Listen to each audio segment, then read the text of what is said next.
साथियों नमस्कार। आप सभी का ओम ए टू जेड क्लासेस में स्वागत है। आज हम बोर्ड पेपर 2024 का सेट नंबर 822 और कोड है HY, इसे हम सॉल्व करेंगे। बोर्ड पेपर हमें इसे हल करने के लिए 3 घंटा 15 मिनट का समय देता है, जिसमें 15 मिनट रीडिंग के लिए दिया हुआ है। तो ये सबसे पहले इसमें जो ऑब्जेक्टिव क्वेश्चन हैं उनकी संख्या 20 होती है, तो हम सबसे पहले उसे सॉल्व करेंगे और उसे एमआर शीट पर भरना रहता है। तो आइए इसे सॉल्व करते हैं। बहुविकल्पीय प्रश्न है, मल्टीपल चॉइस क्वेश्चन। पहला प्रश्न है, बहुपद 3x² + 5x + 2x के शून्यकों का योगफल होगा। तो यहाँ पर हमें 4 ऑप्शन दिए हुए हैं और इसमें से एक ऑप्शन सही होगा जिस पर हमें टिक लगाना है। तो इसे देखिए कैसे सॉल्व करते हैं। यहाँ पर शून्यकों का योगफल ये हमारा 3x² + 5x + 2 है। तो यहाँ पर अगर हम ax² + bx + c से तुलना करेंगे तो हमारा जो a है वह 3 होगा और b है 5 और c है 2। तो शून्यकों के योगफल के लिए अल्फ़ा + बीटा बराबर होता है -b/a। तो यहाँ से b का मान है 5, यानी गुणांक लेंगे 5। तो यहाँ पर लिखेंगे -5 और a का मान है 3। तो हमारा जो ऑप्शन नंबर है वो सही हो जाएगा b। तो आप एमआर शीट पर इसको जो है क्लिक करेंगे और नीली या काली पेन से उसे पूरा ब्लैक कर देंगे। अब इसका क्वेश्चन नंबर 2 देखें। प्रश्न 2 है, समीकरणों 2x + ay = 1, 3x - 5y = 7 का कोई भी हल नहीं होगा यदि a का मान है। तो इसमें a का मान हमें निकालना है, जिसके लिए आप इस समीकरण की तुलना इसके व्यापक समीकरण ax + by + c = 0 से करेंगे। तो तुलना करने पर यहाँ a = 2 है और b = a है और c = 1। a = 3, b = 5 और c = आप तुलना करने के लिए c को दूसरे पक्ष में ले जाएंगे तो -c बराबर हो जाएगा -7। तो यहाँ पर देखें, इसके लिए प्रतिबंध है, कोई हल नहीं होगा। a1/a2 बराबर b1/b2 और नॉट इक्वल यानी c1/c2 है। तो यहाँ पर इसकी वैल्यू रखेंगे, यानी ये a1 है या b1 है या c1, a2, b2 और c2 है। तो यहाँ पर a1 है 2 और a2 है 3 बराबर b1 है a और b2 है -5। चिन्ह सहित रखेंगे। तो यहाँ से इन्हीं दो से हमारा a का मान निकल आएगा। इसकी आवश्यकता नहीं है c1/c2 की। तो क्रॉस मल्टीप्लाई करेंगे, माइनस यानी a का गुणा 3 में करेंगे, क्रॉस मल्टीप्लाई करेंगे तो यहाँ से हो जाएगा 3a बराबर -5 का गुणा 2 में करेंगे तो हो जाएगा -10 और यहाँ से a बराबर आ जाएगा -10/3। तो देखें ऑप्शन नंबर सी सही है, तो इस पर हम टिक कर देंगे। अब इसका तीसरा प्रश्न देखें। समीकरण 2x² + 5x + 4 = 0 के मूलों की प्रकृति होगी। तो यहाँ पर हमें 4 ऑप्शन दिए हैं, सही ऑप्शन पर टिक करना है। मूलों की प्रकृति के लिए हमें विविधकर ज्ञात करना होगा। तो इसके लिए यहाँ पर ax² + bx + c = 0 से तुलना करेंगे तो a बराबर पाएंगे 2, b बराबर है 5 और c बराबर है 4। तो इसके लिए जो सूत्र अप्लाई करेंगे, यानी विविधकर, यानी d बराबर होता है b² - 4ac, ये सूत्र होता है। तो यहाँ पे b है हमारा 5 और a है 2 और c है 4। तो इसमें रखेंगे, b की जगह पर रखेंगे 5 का वर्ग -4 और a का मान है 2 और c का मान है 4 बराबर। तो ये हो जाएगा 5 का वर्ग हो जाएगा 25 माइनस 4 दूनी 8, 8 चौक 32। तो यहाँ पर 25 यानी 32 में से 25 जाएगा, 12 में से 5 जाएगा तो 7। तो इस तरह से चिन्ह माइनस का लेंगे। तो यहाँ पर विविधकार डी का मान आता है माइनस।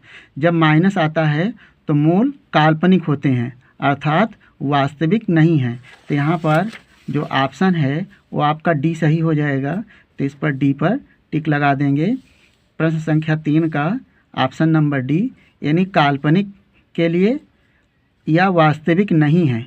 वास्तविक में धनात्मक आता है और काल्पनिक में वास्तविक नहीं है, इसमें लिखा है, तो ये टिक लगा देंगे। पहला परमेय और बराबर है तो ये गलत है, क्योंकि परमेय के लिए या तो P/Q के रूप में लिखा हो और धनात्मक मान हो या शून्य हो। अपरमेय के लिए यानी √3 हो इत्यादि, परमेय या असमान। तो यहाँ पर आपको ऑप्शन नंबर डी सही है, ये टिक करेंगे। अब इसका प्रश्न संख्या 4 देखें।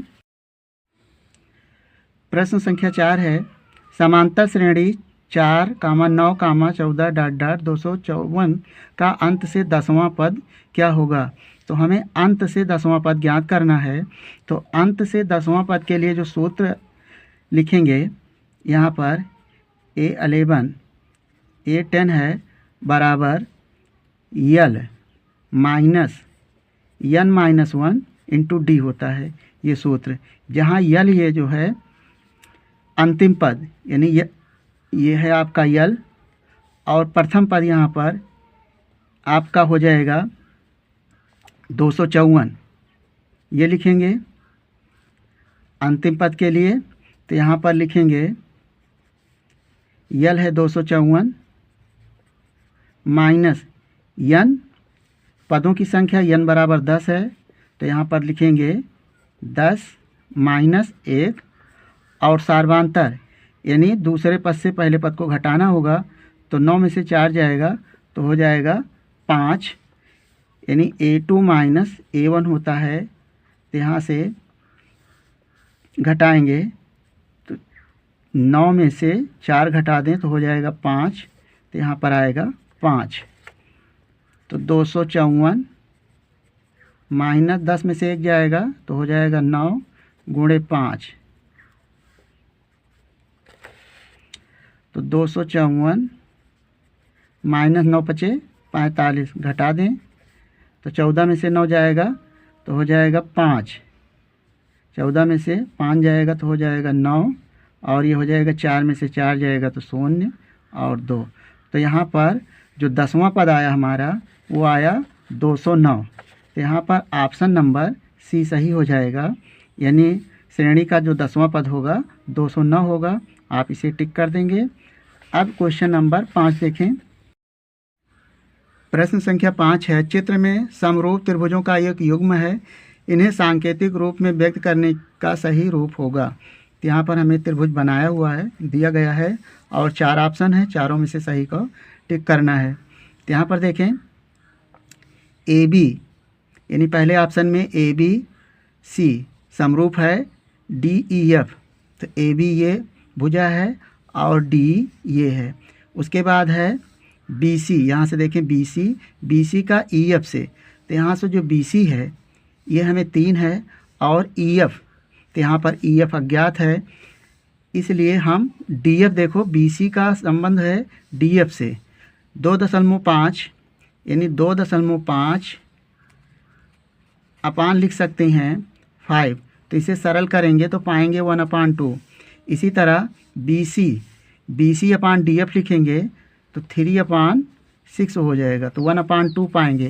तो यानी AF AB का अनुपात हो जाएगा ED का, और BC का अनुपात हो जाएगा DF से, और जो ये एंगल है B, इसमें ये भी B है और D है, तो इसका संबंध सही है, अर्थात हम ऑप्शन नंबर सी सही करेंगे।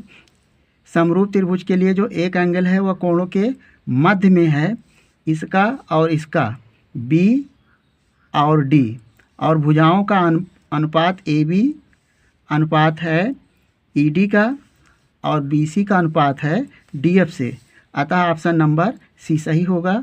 तो आप ऑप्शन नंबर सी को टिक करेंगे।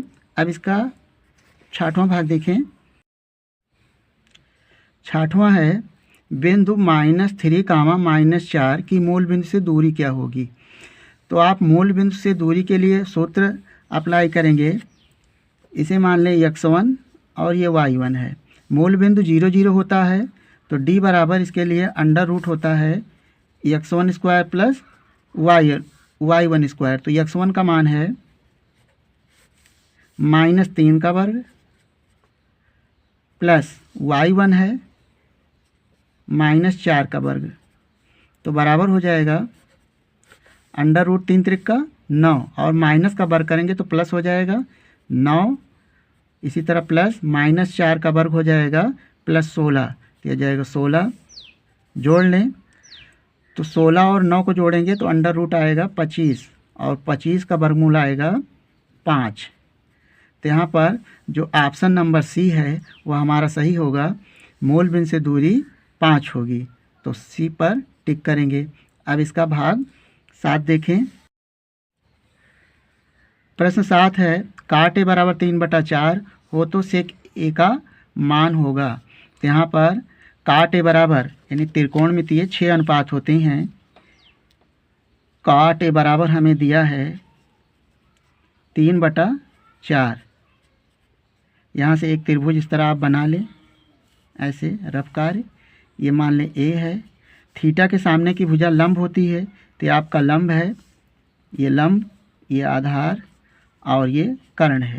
तो यहाँ पर लाल बटा कक्का जो ट्रिक है इसकी सहायता से लंब बटा साइन के लिए, कास के लिए आधार बटा कर्ण और टैन के लिए लंब बटा आधार होता है, तो उसका अपोजिट कर्ण के लिए आधार बटा लंब हो जाएगा। तो आधार है 3 यहाँ पे दिया है और लंब है 4। पाइथागोरस प्रमेय से यानी लंब वर्ग और आधार वर्ग 3 का वर्ग हो जाएगा 9, 4 का वर्ग 16 और कर्ण का मान आ जाएगा 5। तो त्रिकोणमितीय जो सभी अनुपात हैं साइन कास टैन किसी का अनुपात निकाल सकते हैं। तो सेक ए बराबर हो जाएगा यानी कास ए बराबर होता है आधार बटा कर्ण, तो सेक ए हो जाए कर्ण बटा आधार यानी सेक ए का मान हो जाएगा कर्ण बटा आधार।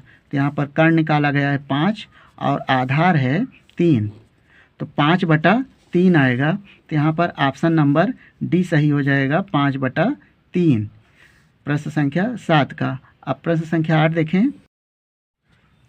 यहाँ पर 8वां प्रश्न है यदि tan अल्फ़ा बराबर साइन अल्फ़ा हो तो अल्फ़ा का मान ज्ञात कीजिए। तो यहाँ पर हम इसे साइन कास में बदलेंगे और अल्फ़ा इसका कोण है, थीटा लिखा हो, अल्फ़ा लिखा हो, ए है।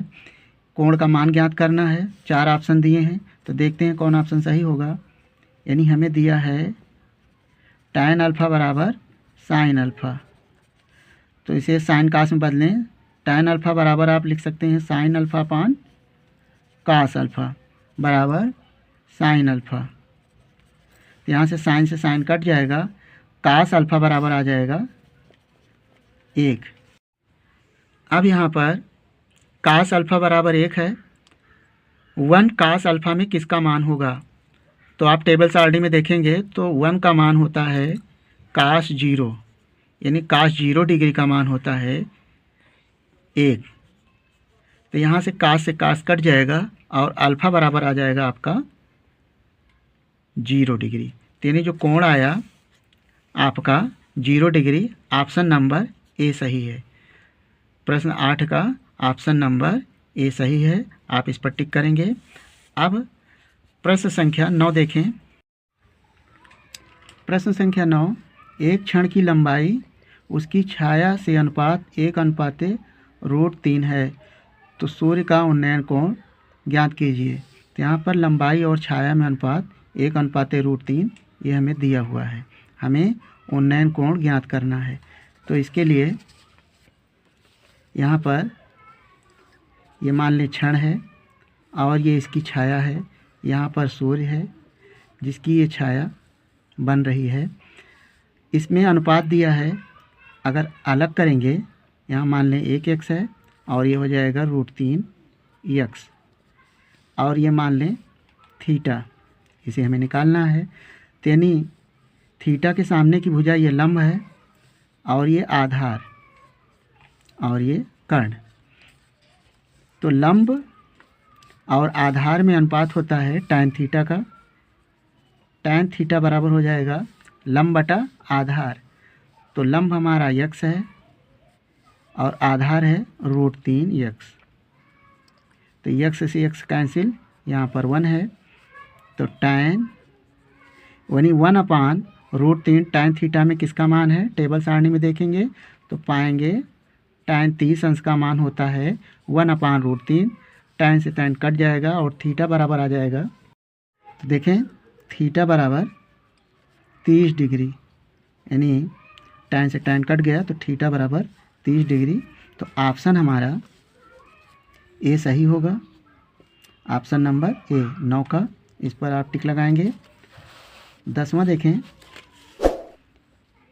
एक वृत्त के व्यास के सिरों पर खींची गई समांतर स्पर्श रेखा की संख्या होगी। तो यहाँ पर 4 ऑप्शन दिए हैं, 0, 1, 2 और अनंत। यहाँ पर हमें समझना है एक वृत्त है, इस तरह वृत्त का केंद्र है, यानी केंद्र से होकर जाने वाली जो रेखा है वो व्यास है। तो हम केंद्र से अनंत व्यास खींच सकते हैं इस तरह। तो इस तरह और उनके सिरों पर, यानी जब अनंत रेखाएं खींच सकते हैं व्यास से, तो अनंत इनकी स्पर्श रेखाएं भी होंगी। तो जो हमारा ऑप्शन नंबर होगा वह डी सही होगा, यानी ऑप्शन नंबर डी। तो इस तरह से हमने इस वीडियो में प्रश्न संख्या 10 तक सॉल्व किया है और इसके सेकंड पार्ट में हम 10 से 20 तक सॉल्व करेंगे।